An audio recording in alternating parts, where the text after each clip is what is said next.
Hello. I'd like to welcome you all here on behalf of Atheist Ireland to the first in hopefully a large series of talks by noted atheists and other similar people like that. It's great to see such a large turnout, especially given the date. You know, it's a Tuesday in November. Originally the room was booked for 30 people, but it's great to see so many people show up and so many people to be interested. The man who's speaking today needs no introduction, but for the sake of my ego, I'm going to give him one anyway. He's written more books than Jesus, but that isn't hard. So to give him a proper introduction and just to say a few words about Atheist Ireland and what we're all doing here today, I'm going to invite Mick Nugent up. Okay, Nick. Thanks, Harry. Thanks. As Harry says, A.C. Grayling is a prolific writer. I'm always kind of nervous in these circles of using the word prolific in case it sounds like pro-life.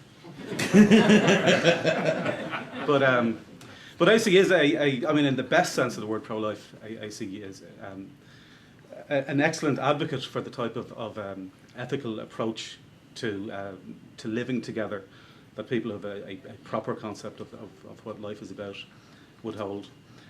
He's written more or less close to a book a year for the last more than 20 years, and has been also a public advocate for the for the type of things that Atheist Ireland is also a public advocate for promoting atheism and reason over superstition and supernaturalism, and for promoting an ethical and secular society where the church doesn't have a disproportionately dominant role in either society generally or certainly in the formation of laws. His most recent project is as co-founder of the new College of the Humanities in London, and it'll be very interesting to see how that project develops.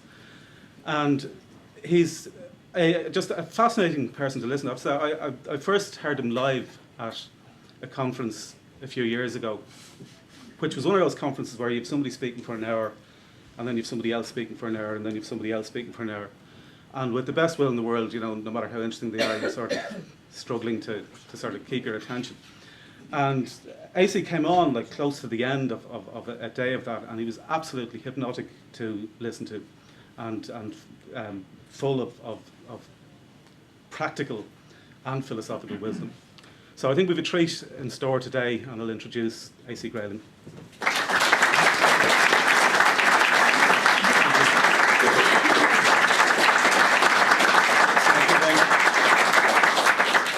Thank you very much. It's a great pleasure to be back in Dublin, and it's a great honour to be the first in this series that you're going to run. I think you ought to tell subsequent people who are going to speak at it something about the dress code, because I'm feeling seriously overdressed here. I'd like, if I may, to talk about three arguments. They're very familiar arguments. You'll be very familiar with them, but I want to revisit them and look at them in a little detail to tease out some other aspects of them that are not often recognised. Three arguments which are used by religious apologists in support of theism. The idea, I suppose, being that arguments for theism are taken to be arguments against atheism, because again, if you look at the range of the debate about theism and atheism, you notice that there are very few good arguments against atheism. The kind of consideration that people tend to trot out to incline people to be hostile to an atheist standpoint relates to things like the lack of a moral basis in atheism, the atrocities committed by allegedly atheist leaders like Hitler and Stalin, and so on. We're familiar with the sort of moves that people make on that front. But there are really very, very few arguments which purport, at any rate, to provide a kind of knockdown, conclusive case against the atheist position. They tend, on the contrary, to be arguments that are meant to be very powerfully in support of the theist position.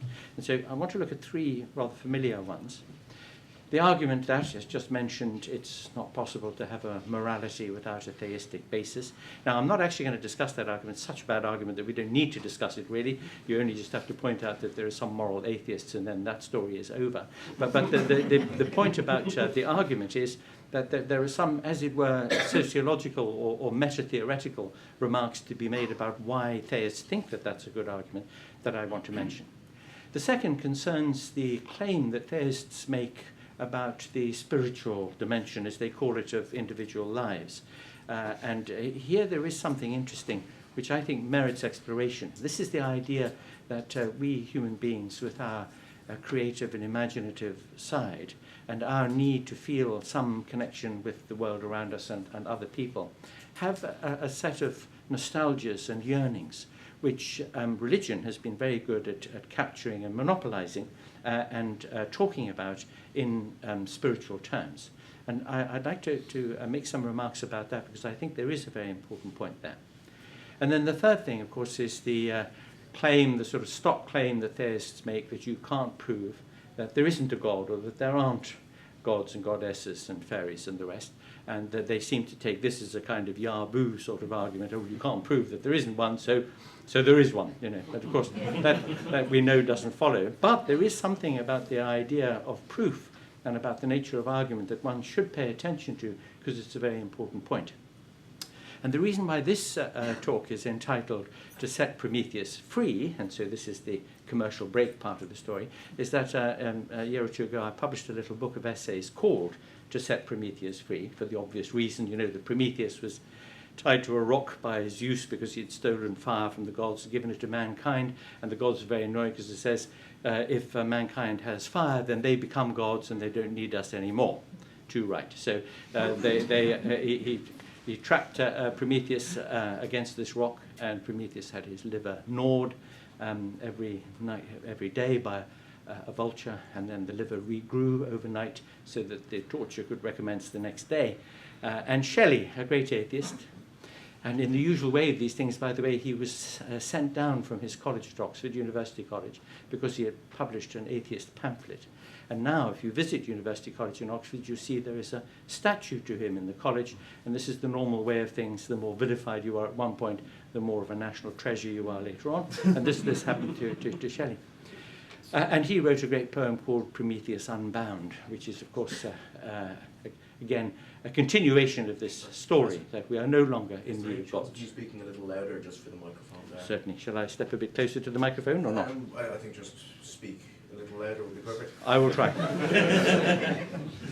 So then these three arguments. And first let's have a look at the argument about no morality without theism. And as I say, no need to address the argument itself because it's too obviously spurious. But what lies behind it is the thought that, that there has to be something which is the authority over our moral lives. There has to be something, a kind of benchmark or a standard, or something to which one could appeal, like the Supreme Court, for example, something at any rate to which reference can be made in order to be sure that our moral lives are adjusted according to something that isn't merely relative or merely arbitrary or merely a matter of subjective preference. In the tradition of debate in philosophy about the nature of moral claims, a debate over whether they are genuinely objective, that is, that they are true because they conform to something independent of themselves, or whether they are subjective, that is, the result of how we respond to things, our feelings about things. In that debate, the argument has really been between the idea of a kind of authority, a source of objectivity, on the one hand, and on the other hand, how you could make out a case for saying that there are genuinely persuasive, genuinely cogent moral principles that we have to obey if we're going to be serious in our moral lives, but which nevertheless aren't handed down by a deity or aren't written on tablets of stone somewhere brought down from Mount Sinai. And some of the very best thinkers about this matter have come down on the side of subjectivity, on the side of the fact that our moral responses are features of our human nature. Indeed, the reason why Hume's great work was called A Treatise of Human Nature was that he thought that our thinking about the world and our thinking about morality springs from facts about us, from our passions, from the moral texture of our makeup. And you may remember an argument that he put. He said, look at the case where a parent is being killed by its offspring. In the one case, it's a human parent being killed by its ungrateful child. In the other case, it's a mature tree being killed by a sapling grown from a seed that the mature tree has dropped, but the sapling, by its more vigorous life, taking up the nutriments and the moisture in the soil next to the mature tree, is causing the latter to die.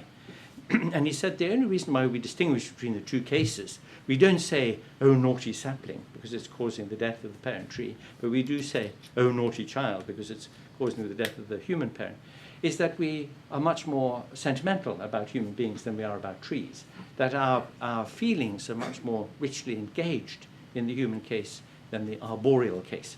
And this is the only distinction between them. It's the way we respond. And therefore, the source of our moral judgments, the source of our preference, has to do with our nature, our human nature. Hence, the Treatise of Human Nature. Now, familiarly, the problem with that is relativism. The implication seems to be that if you were slightly differently constituted, or if people come to be differently constituted in different cultures and different societies, that they may value as good things that in our society we value as bad, and so on. And there is therefore no means of adjudication between the two. We just have to live with the relativities.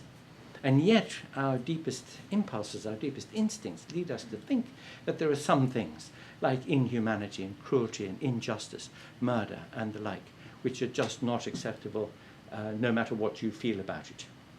I mean, if you came out of the front door of your house and you saw a gang of thugs beating up a little old lady, your revulsion at that, I mean, if it was a gang of little old ladies beating up a thug, you might feel differently about it.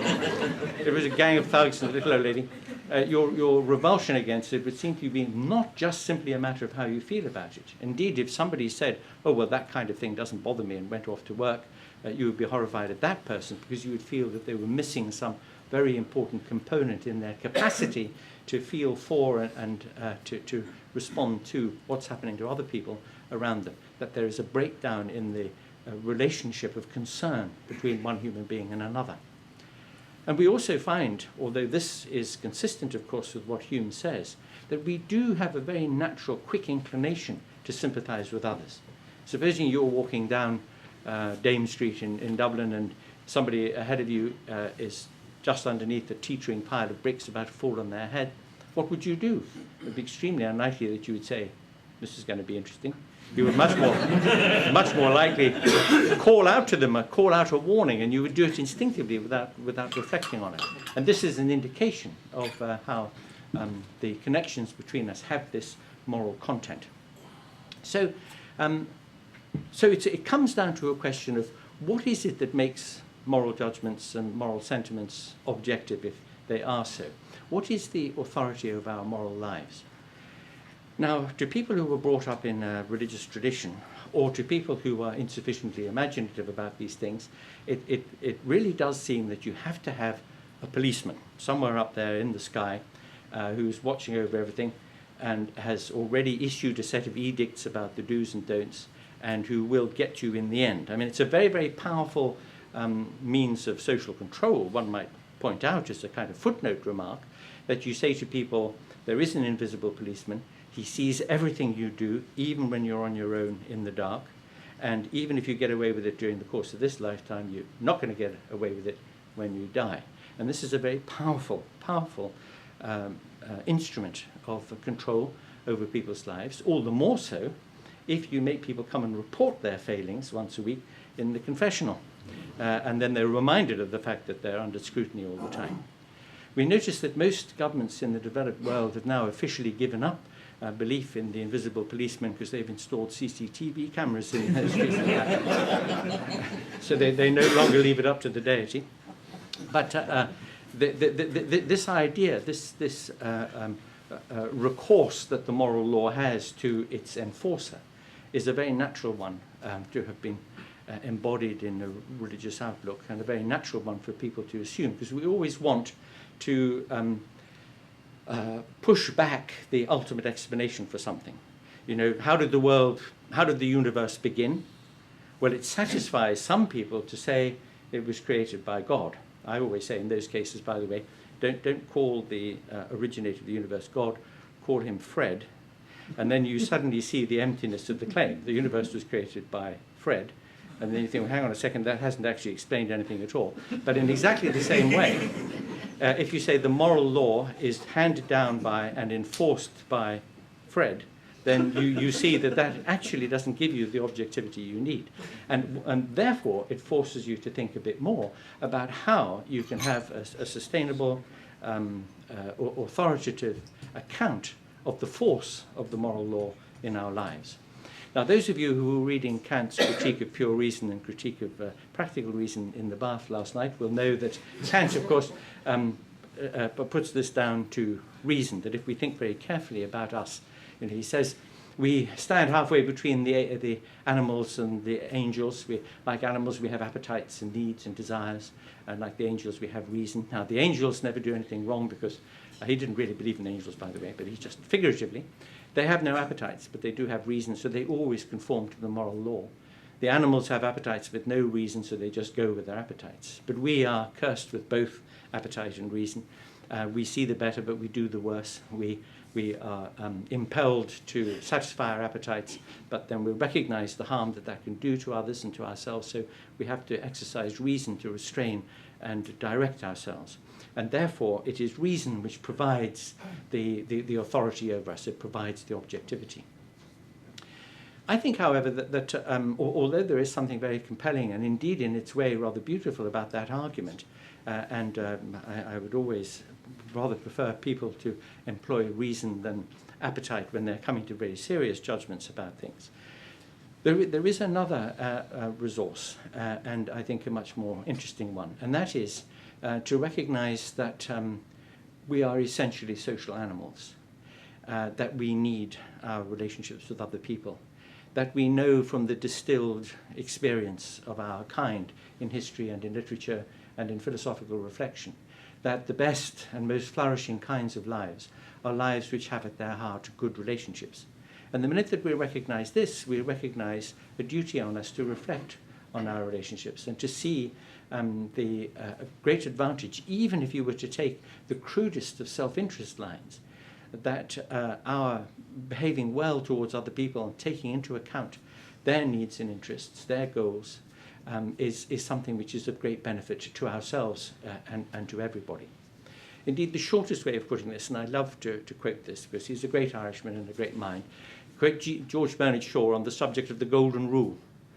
You know, the Golden Rule says, do unto others as you would have them do unto you. And Shaw very wisely said, under no circumstances should you do to others what you'd like them to do to you, because they may not like it. And this is a very, very good insight. It's a very good insight because it recognizes the plurality and diversity of human experience. It recognizes that we have a responsibility to see that others need a space around themselves, that they be allowed their choices, their interests, their proclivities, their quirks, just as we want that space around ourselves. And that good relationships between people are relationships of understanding and of tolerance.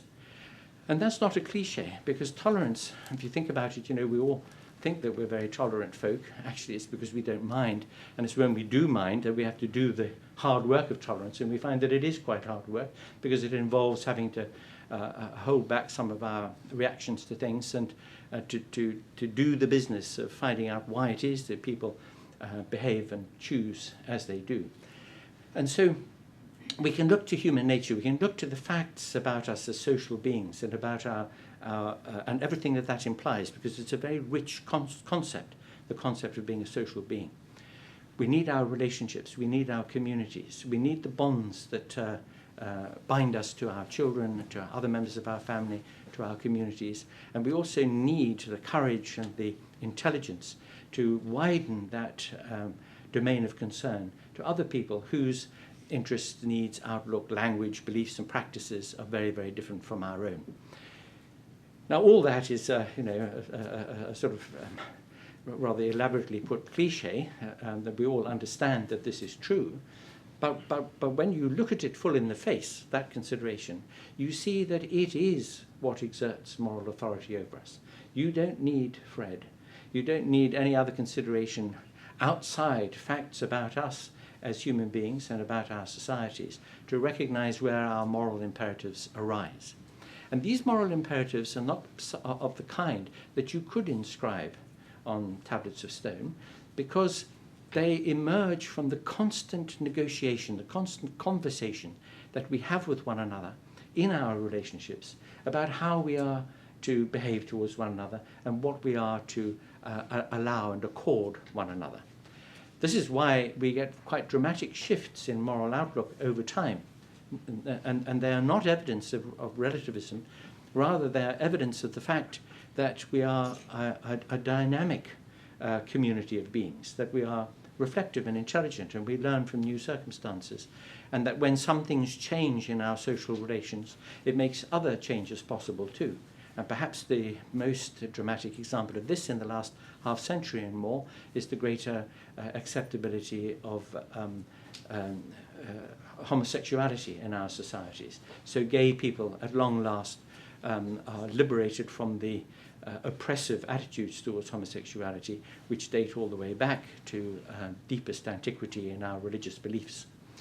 By the way, the opposition to homosexuality has a good deal to do with the fact that the originators of the Judeo-Christian tradition were herdsmen, and the flocks of sheep and goats were life and death to them, and it mattered that they should increase, and so any misdirection of male seed was regarded as a bad news, because it wasn't going to go to the increase of the flock, and therefore they were very opposed to any non-standard sort of sexual activity. And indeed the Catholic Church, the Roman Catholic Church, for a very long time had the view that masturbation was worse than rape, because at least rape could result in pregnancy. And this kind of convoluted moral thinking is the result of an attitude to that effect.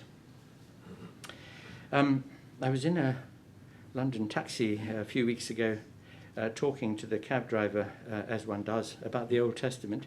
And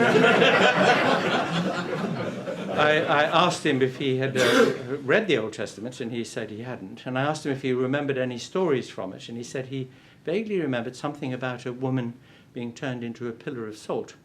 And I suppose that has something to do with his current domestic circumstances and wishful thinking or something like that. And I said to him, do you know what that story comes from? He said, no. So I told him the story, of course, about Lot in Sodom. And God didn't like what was happening in Sodom, so he decided that he was going to massacre the inhabitants of the city, sort of wipe them out. This is the morality of the Old Testament. And he was reminded that there might be a righteous person in Sodom, so he should be a bit careful about that. So he sent the two angels, you remember, you all know the story, to warn Lot.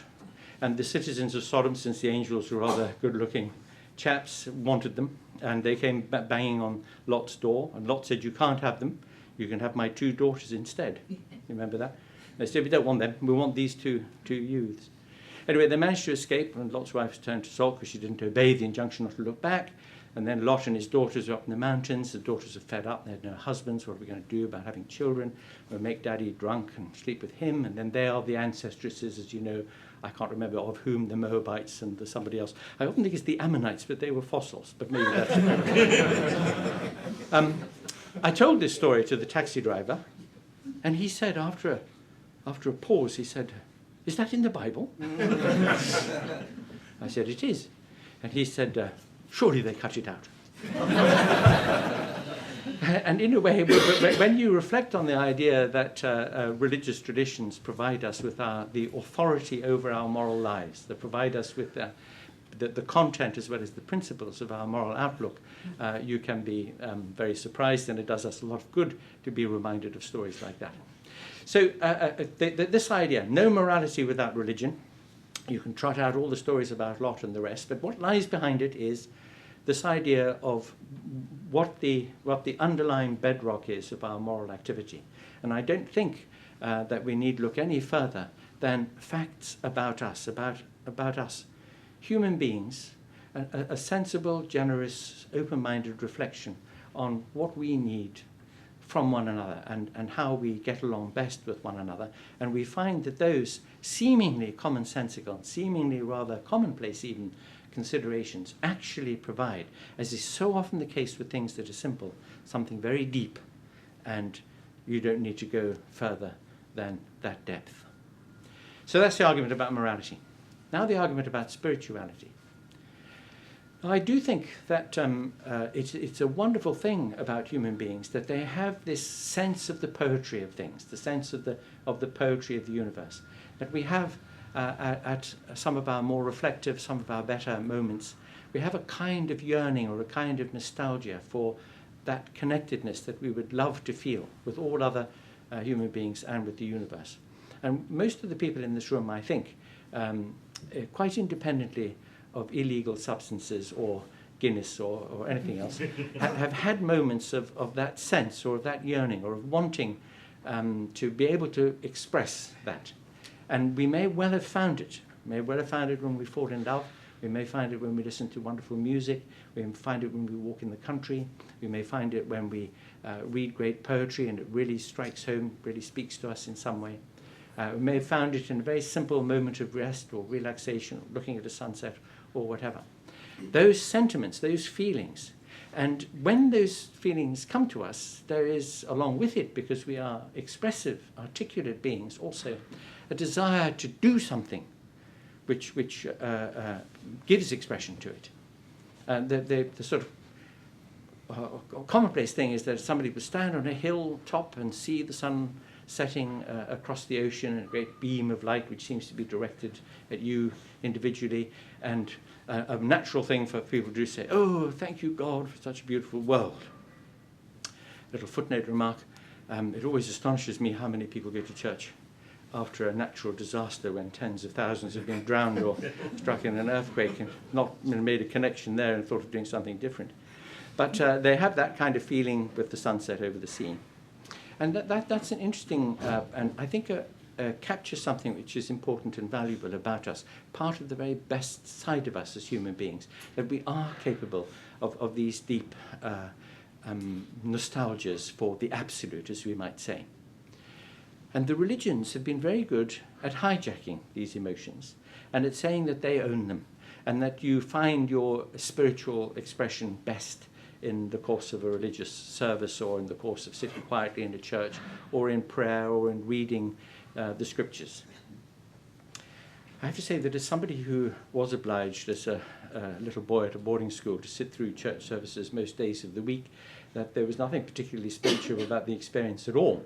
On the contrary, and especially when you look at how religious observance has been reconfigured in recent years. I mean, now that the Mass is not in Latin, for example, there's no chance of any feelings of transcendence and significance there. You know, I went to a funeral in London a couple of years ago at which there was a Tridentine Mass, and having the experience of the medieval peasant of not knowing what the heck was going on and having to wait for other people to stand up and kneel down to know what when to do the right things. But you could at least imagine how a ritual whose detailed content you weren't actually able to follow, but you just had the sort of outlines of it, could be a kind of hook on which you could hang your own spiritual feelings.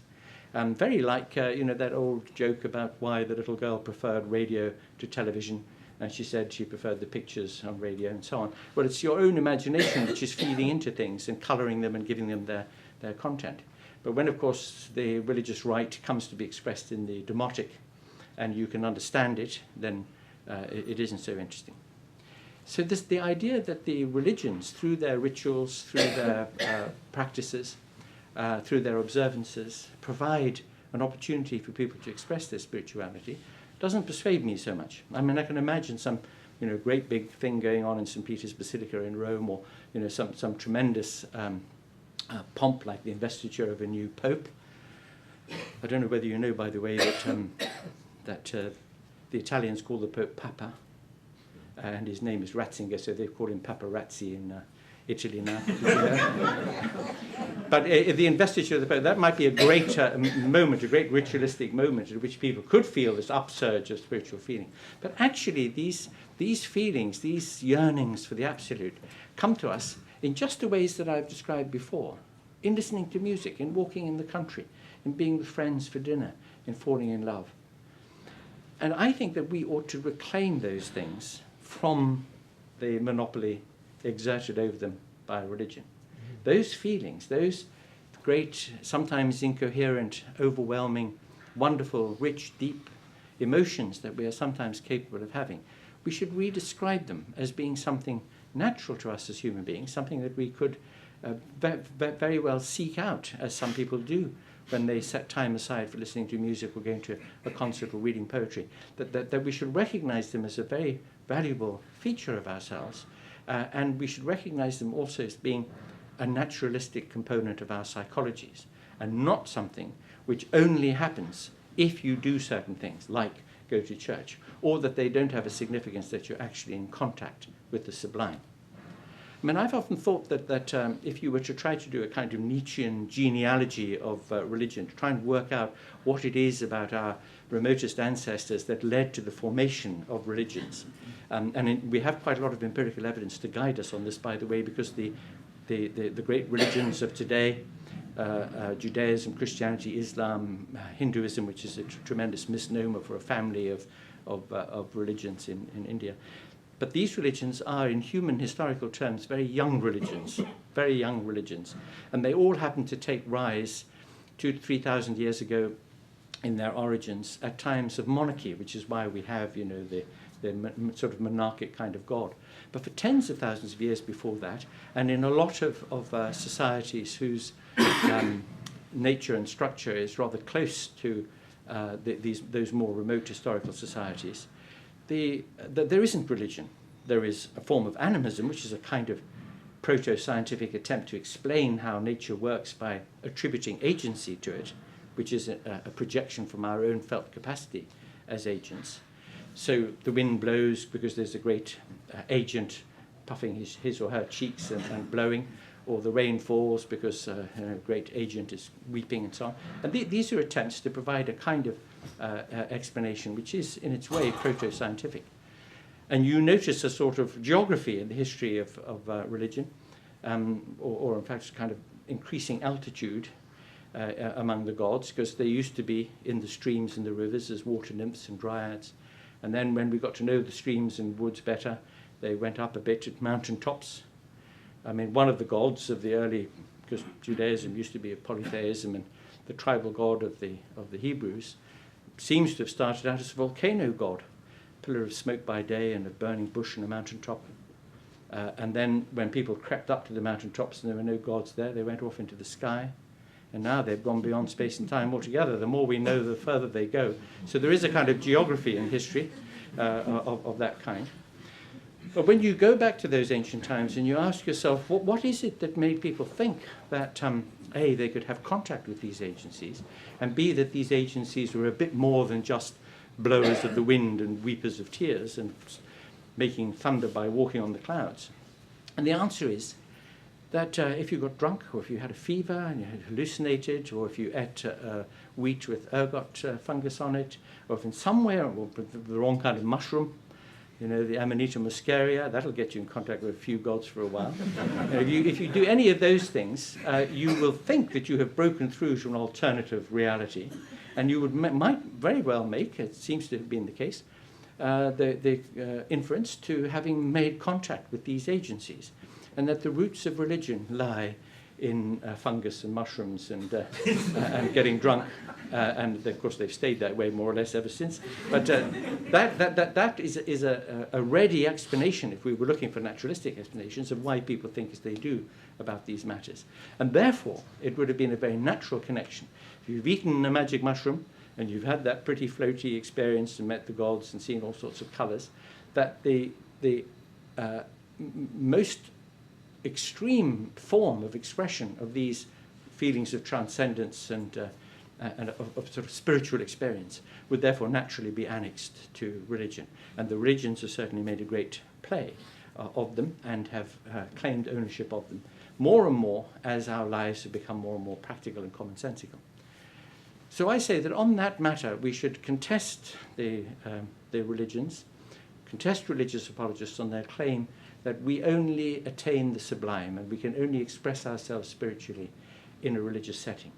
We should say, this belongs to us as human beings. This is a feature, one of the best features of us, alongside our capacity to be kind and to be generous and to be open-hearted. It's a capacity for us to touch the poetry of things and to have those feelings. So that's the second argument. A final one. Now, you can't prove that Fred doesn't exist. Okay. This is a misapprehension about the nature of proof. Now, we all know, because, and I leave aside all the putative arguments that religious philosophers and apologists have produced. You know, the ontological argument, which is meant to be a purely logical argument from the definition of a supreme being. The teleological argument, the appearance of design in the world. Tell that to somebody who's just had his appendix out. The cosmological argument, which commits the great fallacy of thinking that because everything in the world appears to have a cause, the world must have a cause, and then poor old Fred is dragged out as the cause of the universe. And all those arguments they're well-known arguments, and they don't work, and we know that. So the apologist turns the table and says, well, you can't prove that there isn't a deity. Not a great deal would follow from that, even if it were true. But as it happens, it isn't true. Think about the concept of proof. In a formal context, in mathematics or in logic, you can provide a conclusive proof. In a deductive system, for example, like first-order propositional calculus, I know that was the other thing you were all reading in the bath last night, Gödel's proof or something like that. You see how you can construct a proof in a formal system. That's perfectly straightforward. You're all very familiar from all the pleasures or agonies that you experienced at school, doing geometry and the rest, and it's very straightforward. But in the non-formal case, in the case where you're not looking at a closed axiomatic system, where the notion of proof is actually a notion of derivation. I mean, what really happens in a closed axiomatic system is that you are transforming expressions, you are rearranging them. Most deductive arguments are just rearrangements. I mean, take a straightforward example, the example of a syllogism, an argument with two premises and a conclusion. Like all men are mortal, Socrates is a man, therefore Socrates is mortal. And you notice that the conclusion is already contained in the premises. The conclusion is just a rearrangement of the premises. It's a defining feature of a closed axiomatic deductive system that conclusions, that those assertions or theorems or whatever which are proved in the system contain no novelty. There's no logical novelty. There's no new information there. The big distinction between a deductive system and an inductive one is that an inductive conclusion always contains more information than lie in the premises. This one is white, that one is white, the other one is white, so all swans are white. Now that's a much more general claim. It also happens to be false, as you know, because there are black swans. But it's an example of how the content, the informational content of the conclusion is much greater than the informational content of the premises. But in a deductive argument, that's never the case. There's no logical novelty. There can, however, be psychological novelty. There is the story about the Duke, his French Duke, you see, having a party in his chateau on the Loire, and he has with him a bishop as a principal guest, and at a certain point in the party, the Duke has to go down to the cellars to order up some more Chateauneuf de Pape, or whatever it is they're drinking, and he pats the, he pats the Duke on, the bishop on the shoulder when he comes back again. That's the important part of the story, because the bishop tells the assembled guests an anecdote while the Duke is absent. He says, when I was first ordained a very young priest, the first person I ever gave confession to was the most hideous multiple murderer. And there's a gasp from the assembled company. Then the Duke comes back, and you can see what's going to happen, pats the bishop on the shoulder and says, I was the first person ever to have confession with the bishop. And so the guests leave. Now, there's no logical novelty in the conclusion that the guests have drawn. They haven't yet drunk enough Chateauneuf de Pape not to draw the inference. But there is psychological novelty. They're surprised to find out that the Duke was a multiple murderer by these means. Now, in the case of a non-deductive system, and in particular in the case of empirical inquiry in the natural sciences, the concept of proof is a very different concept. It is not the concept of getting a transformation of the elements or the arrangements out of the premises into the conclusion. Rather, it is the concept of test. To prove something is to test it. In fact, there is that saying, isn't there, the exception that proves the rule? Usually misused by people when they've done something against the rules, and they say, well, that's the exception that proves the rule, make it okay. But the exception is what tests the rule. A bit like taking metal and loading it and seeing at what point it will fracture, seeing how much stress it will bear. That's a test, a proof of the metal. I don't know what the concept of proof is doing in alcohol, but that's something else. So the concept of proof is a concept of test. And when we test things in the empirical case, what we are seeking to do is to look for what we are entitled to claim or conclude on the basis of the evidence that we have available to us. And the mark of accepting an empirical proof is being rational. That is, think about the first part of that word, ratio, means proportion. It means if you're rational, you've proportioned your claim or your conclusion to the evidence available to you. Now take a very straightforward case. Supposing every time I've been out in the rain without an umbrella, I've got wet. But as a reader of the great David Hume, I know that inductive inferences are always fallible. The sun has always risen every morning in the past. It may not rise tomorrow. The fact that it's always risen in the past, no guarantee it will rise tomorrow. Therefore, the fact that I've always got wet in the past without an umbrella doesn't mean I won't get that I will get wet the next time in a rain without an umbrella. Now, if I sallied forth, or fifth, into the rain without an umbrella, what would people say? They would say, that's irrational. Why is it irrational? Because it's not proportioning the evidence of the past to the action or the judgment or conclusion that you reach now. And that is a very simple example of what it is to put something to the test, to prove something. You do it by looking for the kind of evidence that would support concluding, thinking, or acting in a certain way.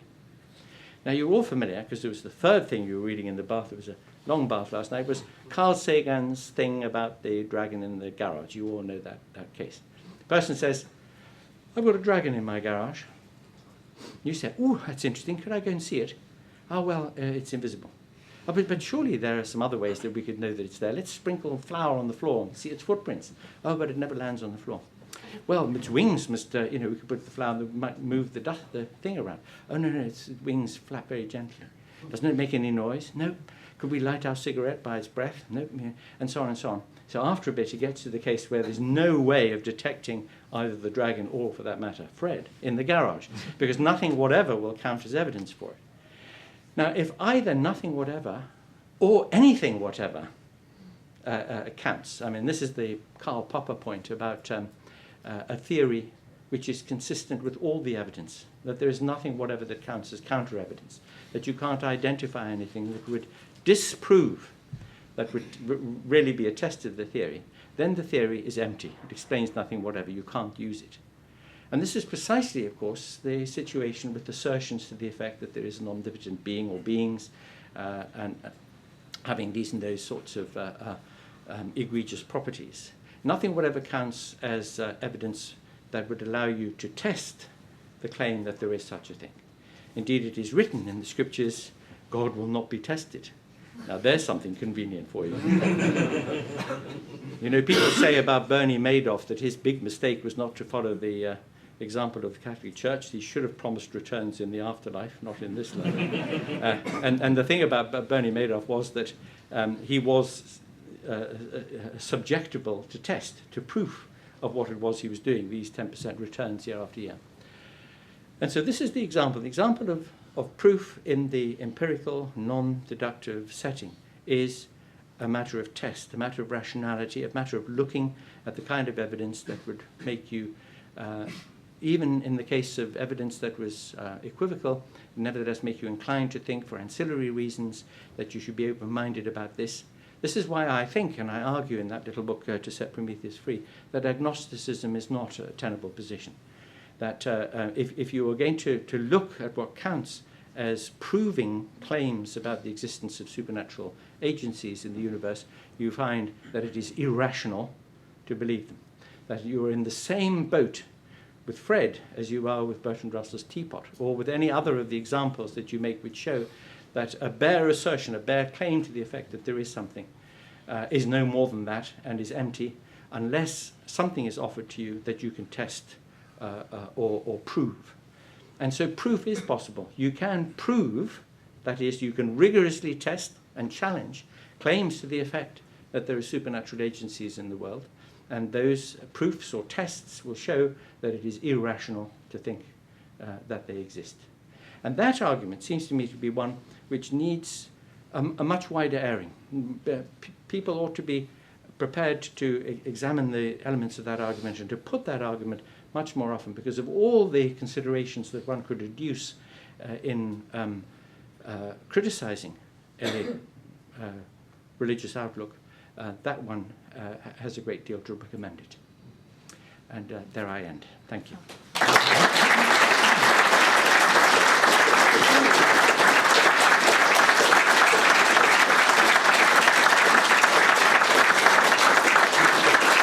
Thank you very much. I'm very happy to take any questions, comments, or complaints. When I was a student in the 1960s, it seemed that the argument and the view of the world that you've given us this afternoon was in the ascendant and seemed to be making progress.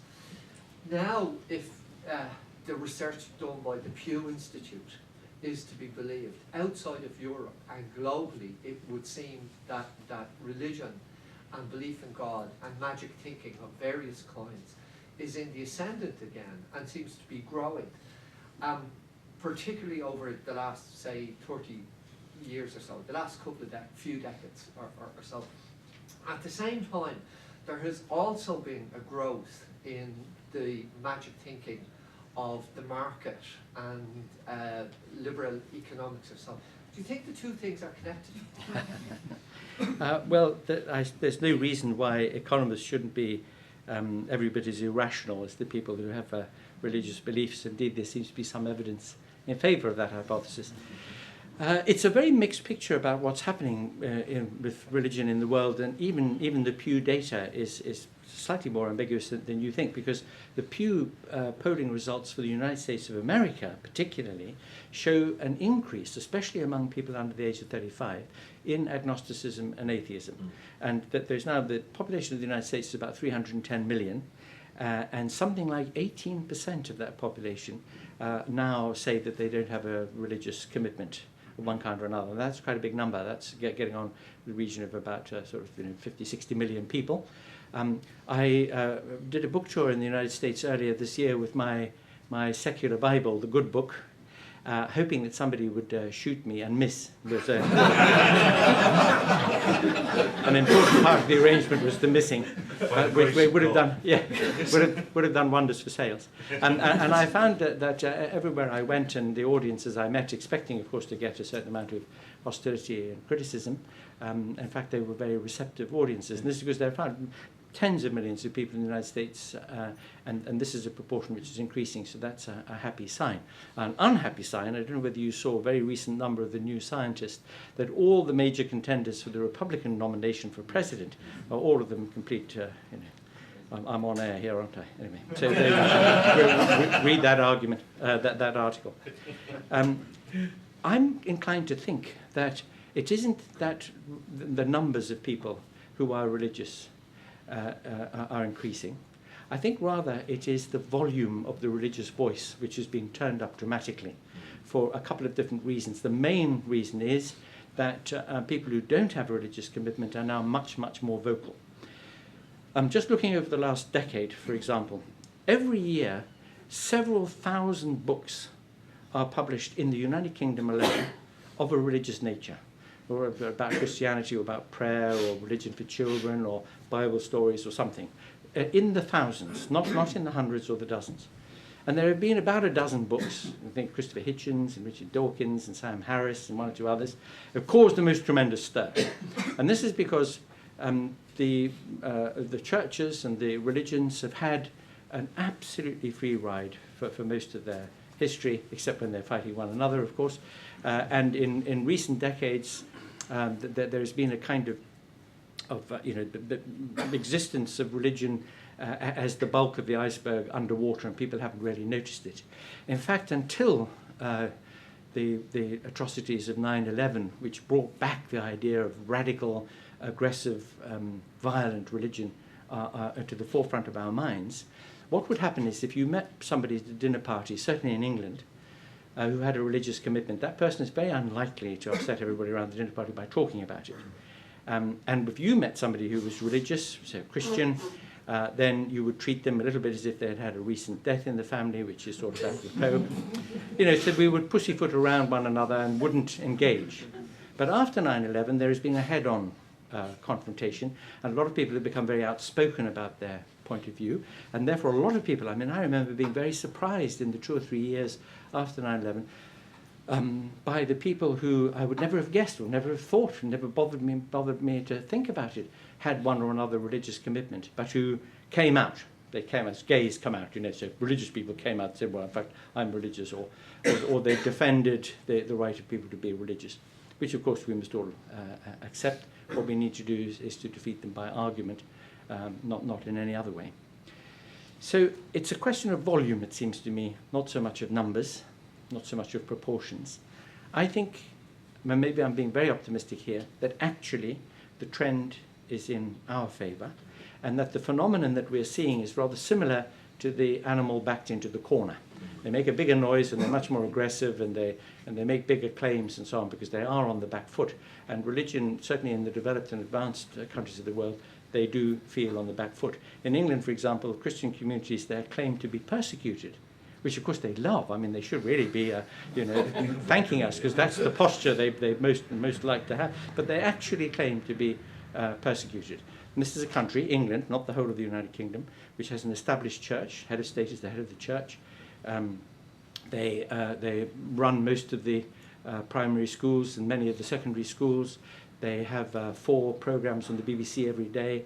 They have prayers before the meeting of the House of Commons and House of Lords every day. They are officiated every public function. They are so pervasive that we haven't noticed them. They've been the wallpaper for decades and decades.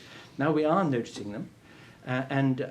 They therefore feel, just because they're noticed and criticised, that they're under some sort of pressure. But they still have a huge footprint in the public debate and in the public domain. And an argument that I put on every possible occasion is this: a secular dispensation is one in which we adjust the presence of religion in the public square in the following way. We begin by recognizing that religious organizations, religious voices, have every right to exist, of course, every right to put their point of view, contribute to the great public conversation about how we comport ourselves, but they should have no greater right than anybody else.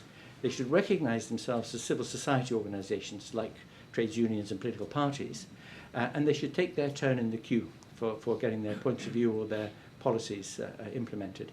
And of course they don't. They have this, for historical reasons, they have a massive overinflation of presence in the public square, and that's one thing that on the secularist side of the argument, not the atheism, theism argument or the humanism argument, but on the secularism argument, that we have a very, very clear job to do.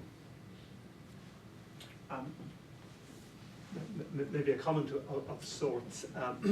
I saw a very interesting speech by a professor of demography in Birkbeck University. I've forgotten his name. And he was giving a talk in the Sydney Opera House. And he said, whereas we in secular societies assume that as children grow up, they're going to overthrow the religion of their parents, he said demography is a very, very exact science. And he reckons that the hardline religious people will outbreed the secular people. And he spoke about the Quiverful movement in America, which I'd never heard of, which apparently there are 10,000 men who have come together in a bond, given an oath, to beget as many children as they possibly can. And apparently the leader has 143 children, and then as the generations go through, they're going to have literally millions and millions. And this, I've forgotten the guy's name, very, very interesting. He's written a book on this subject. He points out that in Israel, in 1948, there were 500 Orthodox Jews, and now 1/3 of all the children in the schools in Israel are of the Orthodox persuasion. And But his bottom line was that he found that the children of the hardliners are more likely to actually be more hardline than their parents, and not as in say the Anglican and the Catholic and the more secular Christian world. Children are likely to overthrow the religion of their parents, but that was his thesis. Well, by the way, I thought the oath to have as much sex as possible was written into male genes from the beginning of time. Didn't know you had to take an extra special one. I think the demographic point is a good one and a worrying one. People of a religious commitment do tend to have more children than other people, whether or not they take an oath to have yet more. And so from that point of view, yes. But there are other assumptions in play there, and that is that parents can always guarantee that the children are going to stick to the faith that they have and that they try to bring them up in. I mean, I'm bringing up my youngest daughter as an atheist, and my wife says that will make her a mother abbess in a few years' time.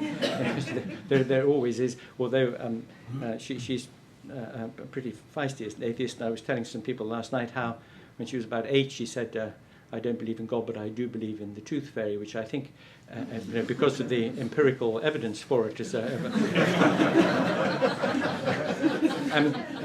so there is a big assumption to the effect that children will adhere to the party line of their parents, and of course very often they tend to. I mean, it is a telling fact against religion that 99% of people are the religion they are because their parents were of that religion. And it also happens that as time goes by, I remember a friend of mine telling me that he found himself sitting next to a Mormon at a dinner party, and he said to the Mormon, he said, with great respect, I mean, that story about Farmer Smith finding the golden plates in a field in Ohio, wherever, or Utah, I suppose it must have been, and then the angel Moroni coming and translating the ancient Egyptian hieroglyphs and blah, blah, so all this in the 1820s. Said it's a bit hard to swallow. And this Mormon, who was swallowing busily his dinner, said it won't be hard to swallow in 1,000 years' time. And alas, that's actually a very good point. And it's one of the many reasons, because of course the reasons why religion survives are very overdetermined. But if we were to take the most pessimistic view of the demographic data on this front, it just tells us why we have a job of work to do. Those of us who think we would like to see the world run by reason and kindness and open-mindedness, that we will want to argue with people that there is a very, very sharp distinction between religious attitudes and ways of thinking about things and non-religious ways, that the latter being prepared to live with uncertainty and lack of conclusions, and we're still on the road to finding out more about ourselves and our world, and the other mindset wanting a closed narrative, a beginning, Fred, middle and an end, Fred again, and something which provides a kind of certainty, a sort of narrative closure, that these two mindsets are in competition with one another in all sorts of ways, over the rights and liberties of individuals, the position of women in society, the chances for progress in scientific research. I mean, you can think of all sorts of different ways. And in particular, of course, you can connect it to certain socio-political considerations. The future of the world depends on women getting an opportunity for education and a stake in the economies of their countries, in most of the developing countries of the world. And the major reason for them being held back are traditional, and a major component of traditional is religious thinking. In the Middle East today, only 47% of women can read. I mean, that's a shocking indictment, and it is part of a complicated story about why things as they are. So we have that job of work to do against the demographic tribe to make this case and to make it work. We've got 2 quick questions in from Twitter. So the first one is, how does AC see the Catholic Church's hold over Ireland given Taoiseach's attack on the Vatican over abuse? And that's from @Hibernia Times. And the second is, Twitter is a battleground for religious argument, but rarely with results. Which do you think works best, the aggressive or the planting seeds approach, from @Pacman 1983? I'll just take the latter one first. Of course, Twitter doesn't lend itself to long, drawn-out, detailed argumentation. You should see the amount of contractions in that. Yeah. So the planting of seeds, and I think the planting of seeds is very valuable because if you can just make somebody pause and think, reflect, and think, as your new president will do on Friday, we're very, very pleased to say, then that might help, some people at any rate to question. And that is the great thing. Religions demand of their followers that they don't question, they don't think, they don't challenge, they believe. Kant, in his great essay on what is enlightenment, says, I hear the priest say, don't think, obey. Just as I hear the taxman say, pay, and the soldier say, obey. So Twitter can be a very powerful tool to help people pause for a moment and think. The first question was, again? First question was, how does AC see the Catholic Church's hold over Ireland given the Taoiseach's attack on the Vatican over abuse? I don't know if you saw... Yes, indeed. Yes, indeed. The currents seem to be moving in the right direction in the sense that the Taoiseach spoke very eloquently and powerfully about the Catholic Church's terrible failures over the child abuse scandal in this country, and it was quite right that he did. Wonderful and refreshing to see a senior politician really standing up on an issue like that. So that's great. The fact that there are some senior politicians in Ireland who have come out and said that they're agnostic or atheist publicly is a very good sign. The fact that your new president, Mr. Higgins, is a humanist and will be having a humanist moment in his inauguration. All this adds together to something which looks optimistic and positive, because it looks as though the traditional hold, and it's until very, very recently, visiting Ireland, it was very noticeable 20 years ago, 30, 40, 50 years ago, how much of an overwhelming presence the church had in the lives and thoughts of people in this island. Priests going to the head of queues, and very, very great diffidence on the part of the population at large to call the church's authority into question. That's changed dramatically, and so things do seem to be moving in an optimistic direction. But one has to remember that everything which seems to have a kind of reforming and opening tendency is very fragile in this world of ours, and so it requires diligence and commitment on the part of the people who would like to see those trends continue. I better take somebody from the right-hand side of the room. In the aftermath of a lot of the revolutions across the Middle Eastern world, do you think there's any hope for a more kind of secular, liberal tradition to rise to the fore? It doesn't seem like it is. It seems like with those revolutions that the Islamists, particularly in Egypt, are getting more power. And I mean, I agree a lot with what you're saying about, in the West, there is a greater trend towards secularization. But in the Middle Eastern world, it seems to actually be reverting, and that the Islamic fundamentalists seem to be becoming more powerful there. Surely in time this could lead to a clash. History teaches that after revolutions, there tends to be a vacuum into which the better prepared, the more zealous folk can rush.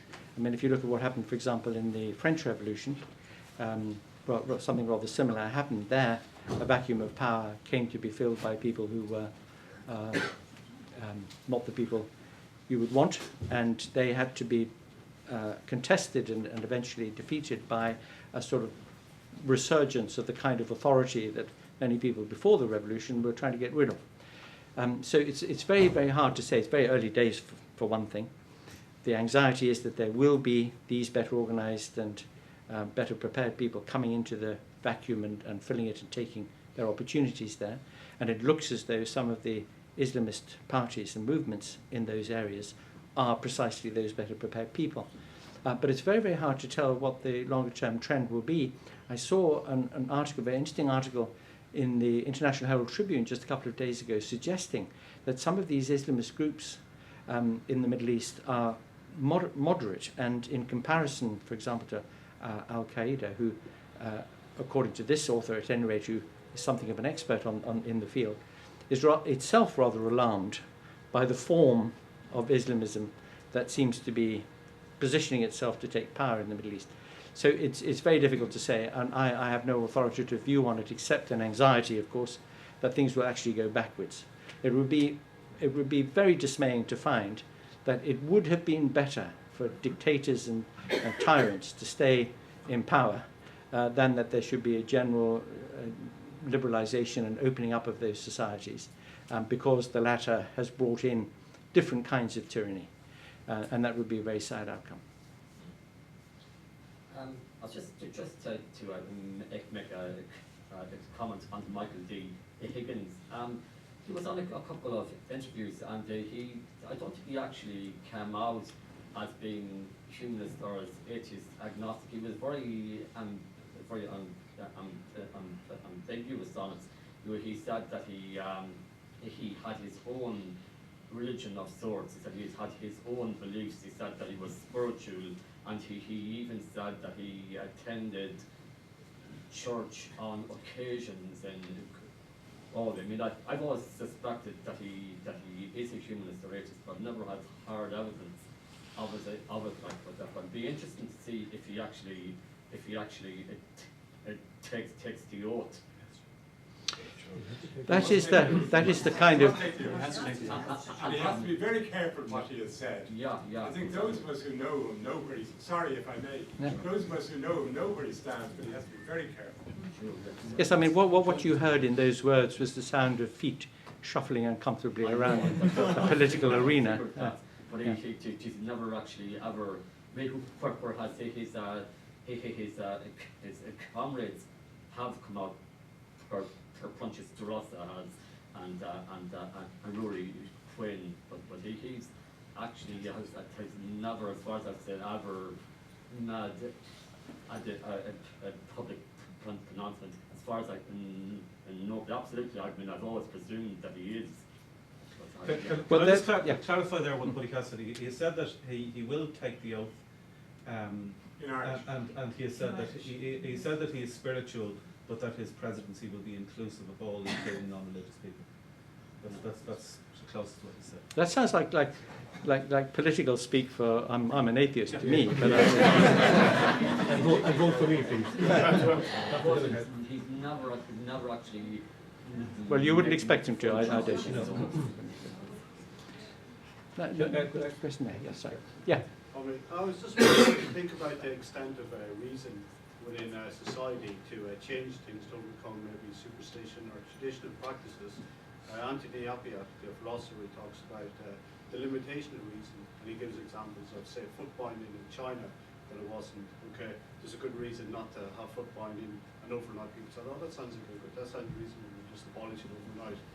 Women's liberation movements use the same argument.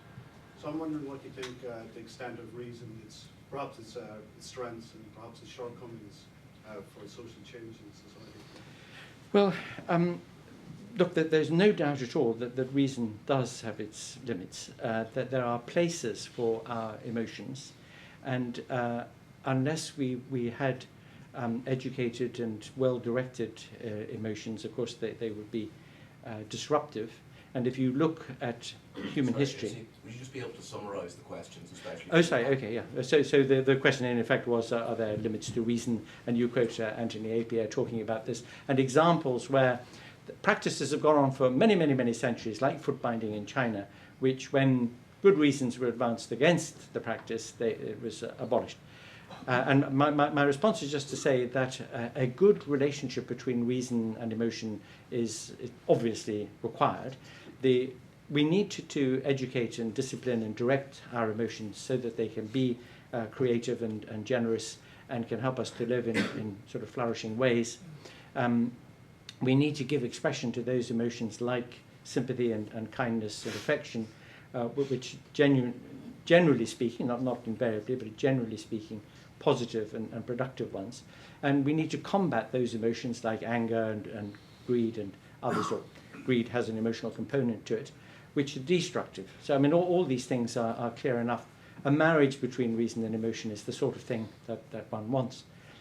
To quote Hume yet again, it may be the case that the springs of our activities are always emotional ones, that we never act because we have a reason independent of some emotion for acting. I personally don't agree that that's right. I think if you look at the organisation of society over time, if you look at the fact that the buses run, the sewage system works, the lights come on, that most things work most of the time, is evidence of the fact that the organisation on our lives imposed by reasoned choices, and the fact that most of us sign up for good reasons to those practices, is an example of the great triumph of reason in human affairs. Wars and conflicts and murders and divorces and so on are indications of the triumph of emotion in human affairs. But generally speaking, it seems to me that reason outweighs the latter. I had the opportunity to talk at some length with a friend and colleague, Stephen Pinker, just recently about his new book, Better Angels of Our Nature, in which he talks about the overall decline in proportional terms of violence through human history. And he notes that the decline increases, becomes much more noticeable from the 17th and 18th century, from the time of the Enlightenment. And that suggests, since the Enlightenment, of course, tried to apply to all human affairs, to society, to education, the kinds of thinking that had been so successful in natural science. In other words, the application of reason and proportion, the use of evidence, the use of calibration of affairs, that generalized itself in such a way that many of the practices that for centuries we'd indulged in, burning people at the stake or torturing them before we executed them, and many cruel practices just became unacceptable. And this, I think, is a very optimistic and hopeful sign about the place of reason in our affairs. But of course it can't be the only thing, and of course it does have its limitations. I'm so sorry, there was somebody just before you. So sorry. A little literary aside, if I may, not a question as such, but just that you're being in Dublin within weeks of we're celebrating the anniversary of Flann O'Brien, and something you said just reminded me of one of the little throwaways. And you had this idea of a syllogism, one which might, but the conclusion might offer new information. So in his book, he goes into a pub with his pal, and the pal says, "I'm thirsty, I am 1 and 6pence, I'm buying myself a pint." And Flann says, taking that to mean I better buy my own porter, he said, the conclusion of your syllogism is fallacious, being based on licensed premises. Can I just ask you just a tactical question in terms of advocacy? When you said, and I agree with you, that we should reclaim the experiences that religious people describe as spiritual, and we should reclaim them as natural experiences.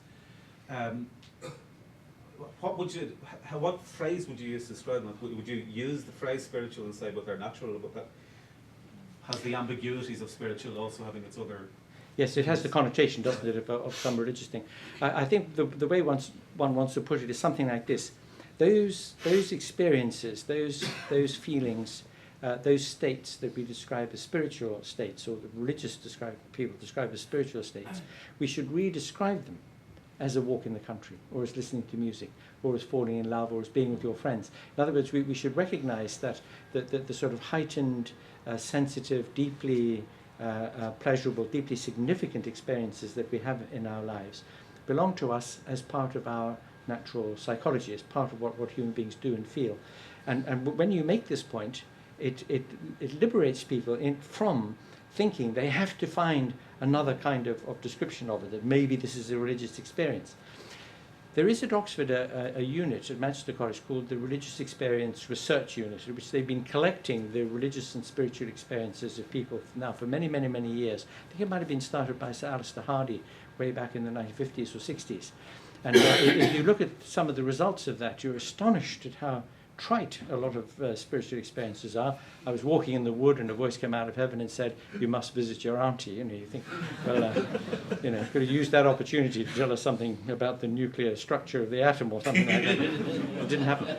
And in many of these cases, the actual nature of the experience could be much better redescribed and habilitated into our sort of naturalistic view of human beings. So the strategic thing is to say to people, what we think of as spiritual, those great spiritual experiences, those great moments of connectedness or of transcendence or of very deep feeling, of deep emotion, which it's hard to articulate. You don't actually have to articulate them, and you certainly don't have to articulate them as religious experiences. They just are the kind of experiences that we're very fortunate to have because we're the kind of creature we are. I've often wondered, you sometimes see in a field of cows, you see a cow suddenly look up. It might be having a spiritual experience. Yes? I was just wondering, at no stage you have mentioned people's insecurities. And one of the things I often wonder about is that there is something in us that requires the invention of a God to take away the bits of burden or grief or difficulties that we would like to hand over to someone, anyone, anything. And in our society it has been, you hand this over to God. And this is meant to help. And it's something that I often wonder about, because you're mentioning the incident where so many thousands of people die in a tsunami and everyone goes to church. Well, they go to church because the grief would be such that they would be looking for something to diminish that. And to me, it's on the same level that I do not understand how so many women in Ireland can still go to the Catholic Church after having seen what has been done to them and their children, and is still being done. So I do find myself wondering, how do we create a people that is less insecure? I think that there are very good points that you make, and I think there are two separable aspects to the point. People flocking to church after a natural disaster is probably expressive, I think, of the need for community, of people to draw together and to be in one another's company and to do something, as it were, collegially to cope with or express or to get support and be able to support one another. So people come together for funerals, for example. It's interesting that at great moments of passage in people's lives, like marriage, birth, funerals, people do get together because of the significance of it and need the mutual support. And in this kind of case where there is shock and grief, people need to be together. And the churches have taken all the rest of the oxygen out of the air. The only place where you can do this and get together and think about it and address it is in a church. I mean, if you said, let's all go to the village hall or down the pub or something, that might work for some people. But the tradition has usurped our imagination on this. From the point of view of the security of the individual, I mean, thinking of the lonely, elderly person, frightened, ill, alone, needing to reach out, wishing that there might be somebody there who, by just being present or by loving that person, would give them some strength and security. Again, what one deeply understands that, and it's a very natural thing. And if only we were that other person to one another, if only our neighbourliness, our sense of human connection were such that nobody ever felt the need to seek an imaginary friend, but had a real one, that would be a great advance. And it seems to me, if you think about the sorts of fears and insecurities that people have, and you look at when you have them and what circumstances you have them. When you're very much in love, or when you have a very happy family, a very close family. I forget who it was, H.L. Mencken or somebody who said, the greatest thing in the world is to have a close, warm, loving, happy family who live in another town. And there's a great deal to be said for that. But when you have such a thing, you're much less vulnerable to need to look for something outside that, outside what other real human beings can provide you if you have the right kind of relationship with them.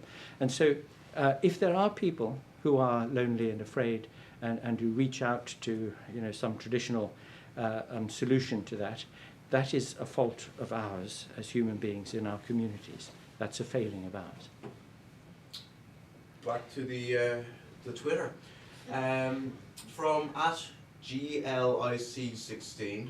The common theme of all religions discriminate against women. Why is this? Apologies for the grammar on his behalf. And the other one is, are we atheists in danger of being intolerant towards the middle ground in our fight against religion? From @BMC Dermot 1. Yes, I'm afraid it is a common theme of the major religions to put women into very much a second-class position, to deprive them of all sorts of opportunities for education and the rest.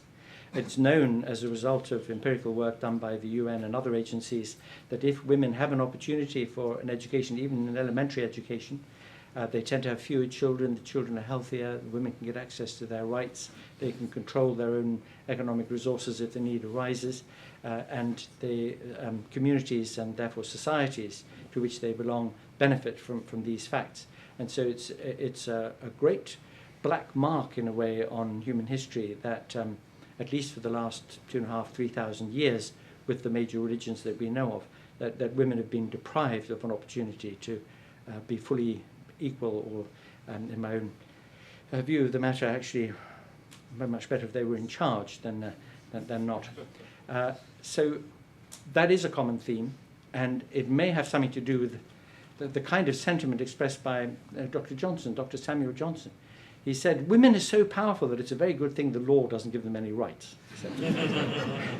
There could be fear of women, fear of the power of women, fear of their sexuality. There was some research published just a few weeks ago that the effect on a man's brain, or for those men who have one, the effect on a man's brain of a beautiful woman is the same as the effect of cocaine. And we've sort of done these MRI scanners.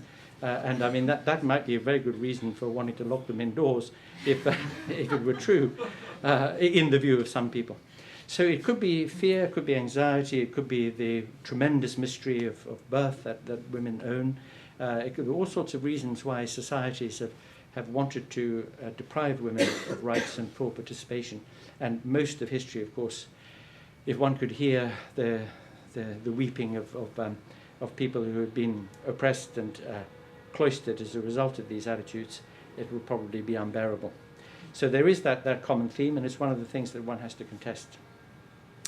Just remind me of the second question. The second question, are we atheists in danger of being intolerant towards the middle ground in our fight against religion?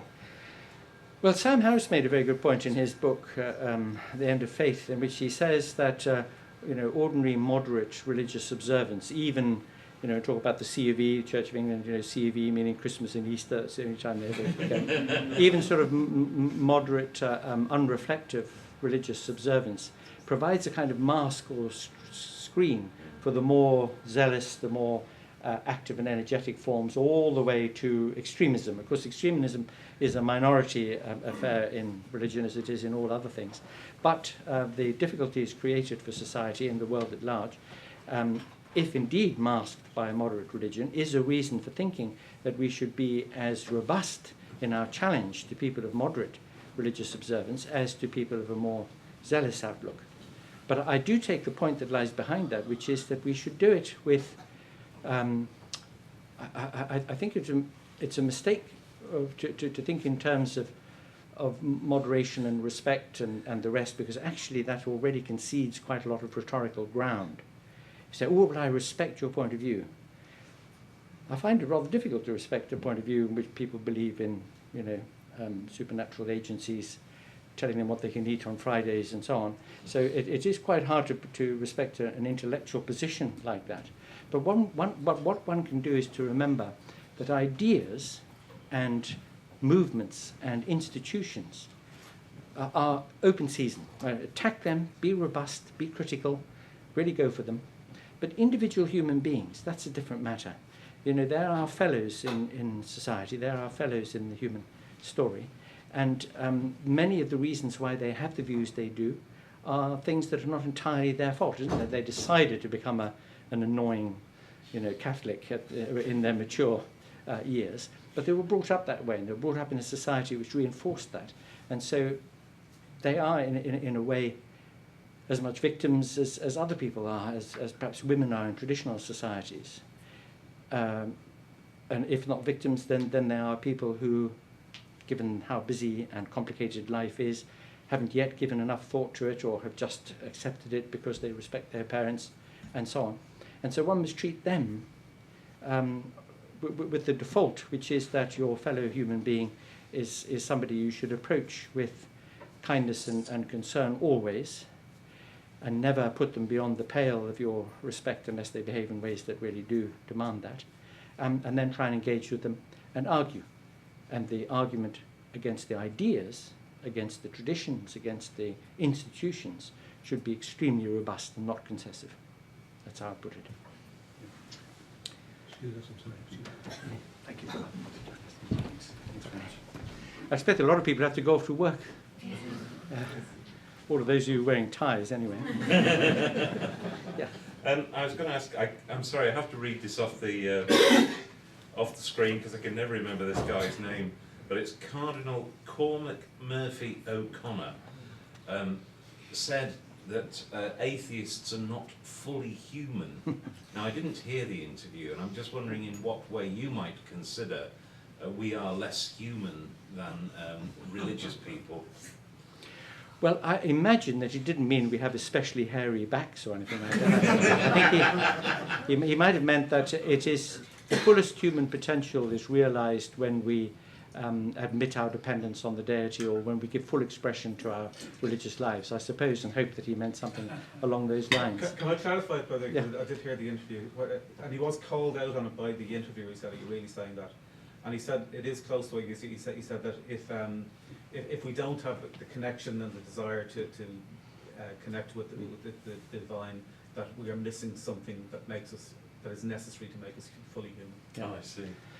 And my pushback on that point of view would be that we miss our opportunity to become fully human if we don't take that great sort of Delphic responsibility to know ourselves and to be generous and tolerant in our attitude towards others, and to think the best of them until such time as they no longer merit it, but to try to make that connection with other people that really establishes those relationships which make the other person's life and one's own life better.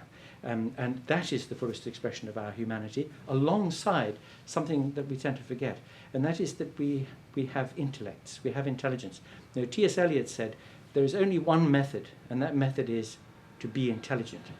And if one could try to be maximally intelligent about everything that one does, all one's beliefs, all one's aims and goals, if one chose objectives in life for oneself, that really, you could really make a case for saying are valuable, and that you have a capacity or a talent for that, and you lived with energy towards that, then you would be doing something that was fully expressive of what it is to be a human being, given that we have this wonderful thing which is intelligence, and that if we neglect it, if we don't use it, if we miss opportunities to learn, if we don't think when we should, you know what Bertrand Russell said?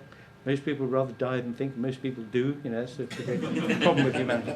But to use these capacities and really go for making a life that feels good to live and which has good impacts on other people. Thank you. I think it's now 23, so it's probably time to wrap up, unless we've got one or two quick questions. Can I just say, this gentleman here spoke about the 60s, and he said it's a young daughter who's just been through the secondary educational system, multi-denominational, co-ed, no religion from her parents, huge intellect, very inquiring mind, and was shocked and stunned by the lack of thought, the lack of intelligence, or the lack of rational thought, and she absented herself from religion, which was really introduced as she entered into the secondary school education. First year I said, why don't you go, it'll be a great opportunity to discuss, but found it stunting in the extreme. So the opportunities to discuss life, etc., happened in science or maths or English, all the other subjects. But the upsetting thing was she was like a lone voice in the wilderness against creeping creationism, and would come home utterly frustrated when she's a logical person, she's well educated, she's clever, but it's what you were talking about recently. It's the fact that my thoughts on it are that over the years religion has abated, if you like. There's a sort of, they're neither casting their colours to any mast, but therefore the zealous, the ones that are motivated, are getting that voice louder and louder. It's like you're talking about being backed into a corner, they're going to scream the louder.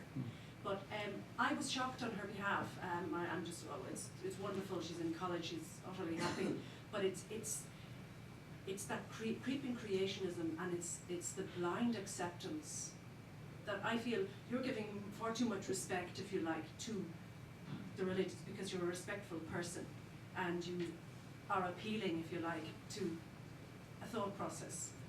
Look at the evidence, try and prove it. But that's just what I wanted to say. It's actually still happening, unfortunately. Yeah. Well, what does tend to happen very often is that people are afraid to think clearly or deeply about the commitments that they take themselves to hold. I mean, most people, you know, Mark Twain defined faith as believing what you know ain't so. And it's a bit frightening to sometimes recognize that you suspect that it really isn't so. So you don't want to address it. You don't want to think about it. You want to hang on. You want to believe in belief. You don't want to think about it too deeply or inquire. I mean, if you were to stop at a church door, Church of Ireland, and then a Catholic church, Baptist church, and ask people, what happens to you when you die? Does your spirit go to heaven or purgatory or hell? Does your body sleep in the earth until resurrection? What happens? Most people don't know. Most people don't really know the doctrines and the theology that they take themselves to be committed to. And they don't really want to think about it, because if they did, they would find themselves thinking, crumbs, well, can that really, you know, well, I better not think about it because I want to keep on thinking that I believe it. And it's that sort of reason, it's a certain kind of anxiety, it's a way of erecting blinkers, because you want something out of it and you need something out of it, and you better not test it too much. And then when people do challenge you and they do test you, you know, my friend Richard Dawkins, for example, is very robust in his proclamations about things, and then when people hear that, one reaction among many is to say, well, you know, I hate that, or I'm not going to be an atheist, or I'm going to defend my faith all the more. But what they're really doing is they're defending themselves against thinking and coming up with some uncomfortable conclusions. So this is why I say, when one deals with individual human beings, it's really important to take that fact about them first. So I'd like to meet everybody as a human being first, and then as whatever profession or you know, whatever good they do in the world, and then whether they're a man or a woman, or then, you know, what beliefs and outlooks they have. And if we did it in that way, instead of proclaiming, as some people do, I mean, some people instantly proclaim the one great identity that you've got to encounter them on the basis of. And if you're wearing a full burqa, then you're a Muslim woman, and that's the only thing you are, and you're presenting yourself to the rest of the world like that. Or if you've got a big crucifix, then you're a Christian. You know, and this people trying to assert an identity that you have to respond to. No, thank you. You know, you want to respond to them as human beings first and foremost. And if you did that, and if you were able to help anybody who had that fear, the fear of thinking, really thinking about something that they think they believe because they don't want to stop believing it, then you might have liberated them. Okay.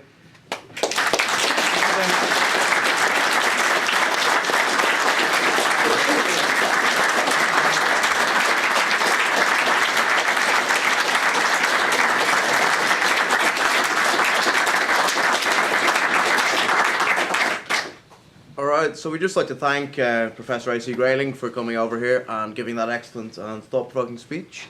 Thank you all for showing up on a quite cold Tuesday afternoon in November. Derek, who's at the back there, stand up, Derek. He has Atheist Ireland membership forms if anyone wants to sign up. Also give him your email address if you want to get on the emailing list, and you'll be notified about talks like this in the future.